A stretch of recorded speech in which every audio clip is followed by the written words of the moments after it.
మనం చూస్తూ ఉన్నాం.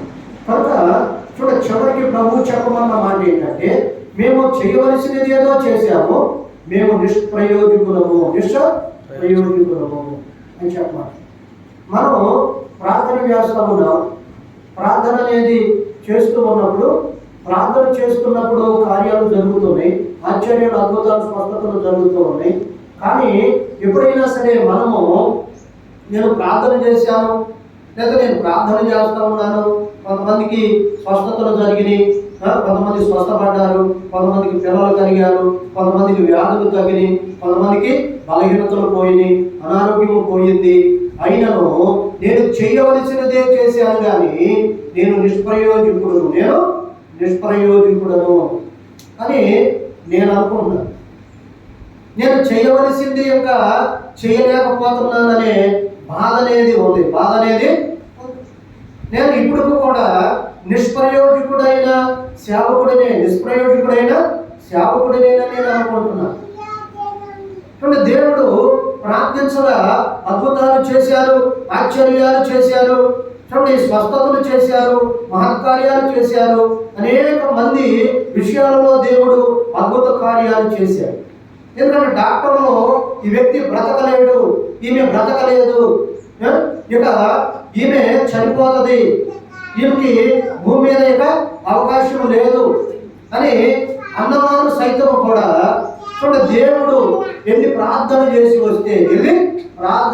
వస్తే ఆ ప్రార్థనను బట్టి దేవుడు వారిని బ్రతికించాడు, దేవుడు వారిని స్వస్థపరిచాడు,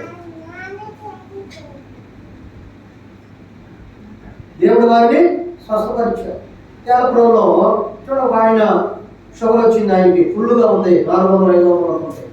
కానీ ఈ చెయ్యి భాగం ఈ భుజమంతా కూడా ఆ షుగర్తో ఏమైపోయిందంటే పుండులాగా ఎలా ఉందంటే పుండు పడిపోయింది మొత్తం, ఈ భుజం కానీ చెయ్యి కానీ పడిపోతే ఒక ఆమె అలా మాదలుగా నన్ను వాళ్ళ ఇంటికి తీసుకెళ్తే ఈ చెయ్యి కానీ ఈ భుజం కానీ మొత్తం ఇక ఆ షుగర్ను బట్టి పుండు పడి ఏమైపోయిందంటే మొత్తం ఇదైపోతుంది. అది షుగర్ ఏదైనా తగ్గితే మేమైనా చేయగలమని చెప్పి డాక్టర్లు అన్నారు. షుగర్ తగ్గితేనే మేము ఏదైనా చేయగలం, షుగర్ తగ్గకుండా మేమేమి చేయలేము అని అన్నారు వాళ్ళు. కానీ వెళ్ళాను, యేసు నామములో ప్రార్థన చేసి శిలువ రక్తము ఆ చెయ్యి మీద ఉన్నంతా కూడా ప్రోక్షించినప్పుడు కొద్ది దినాలలోనే 2-3 రోజుల్లోనే పూర్తిగా తగ్గిపోయి మామూలుగా అంతకుముందు తన బాడీ ఎలా ఉందో శరీరం ఇప్పుడు అలాగే ఉంది.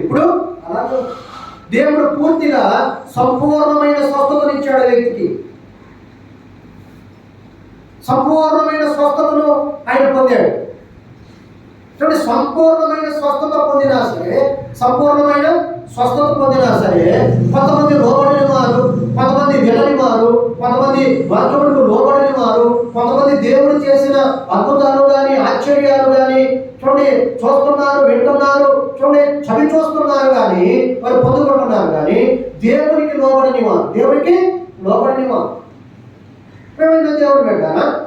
ఇక్కడ మనం చూస్తున్న మాటలను బట్టి మేము నిష్ప్రయోజకులైన దాసులము, మేము చేయవలసినదే చేసి ఉన్నామని చెప్పుడని ప్రభువు శిష్యులైన వారికి చెప్పిన మాట ఏంటంటే, ఈ దినాలలో చాలా మంది కథలు చెబుతూ ఉన్నారు. అందుకని కొంతమంది ఏమంటారంటే కథలు పడవద్దు అంటారు, కథలు చెప్పవద్దు అంటారు.